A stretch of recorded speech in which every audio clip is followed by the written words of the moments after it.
दौंड येथे कालीचरण महाराज यांच्या उपस्थितीमध्ये 1 मे रोजी विराट हिंदू संमेलनाचे आयोजन करण्यात आले होते। यावेळी तथागत गौतम बुद्ध यांच्या मूर्तीसमोर देवीची आरती म्हणत मूर्तीला ओवाळण्यात आले होते।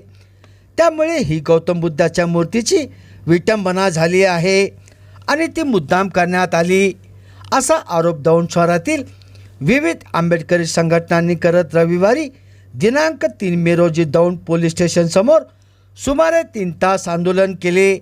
यावेळी कालीचरण महाराज आणि त्यांच्या अनुयायांवर गुन्हा दाखल करावा असे निवेदन दौंड पोलिसांना देण्यात आले आहे।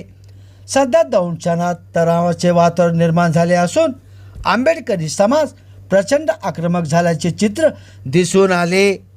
1 मे रोजी दौंड शहरात घेण्यात आलेल्या विराट हिंदू संमेलनात तथागत गौतम बुद्धाची मूर्ती ठेवून त्यासमोर देवीची आरती घेण्यात आली असा आरोप आंबेडकरी संघटनांनी केला।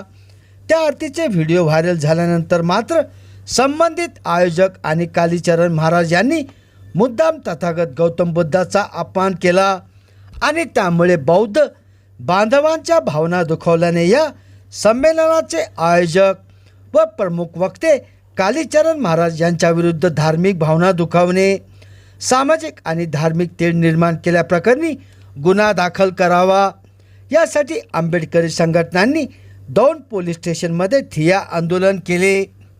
या आंदोलनावेळी कालीचरण महाराज यांच्या विरुद्ध घोषणा देण्यात आल्या तसेच डॉक्टर बाबासाहेब आंबेडकर यांचा जयघोष करण्यात आला।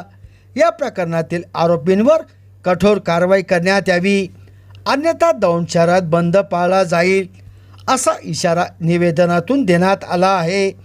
दौंड पोलीस ठाण्याचे पोलीस निरीक्षक गोपाळ पवार यांना विविध आंबेडकरी संघटनांनी एकत्र येऊन निवेदन गुन्हा दाखल करून कारवाई करण्याची मागणी केली आहे।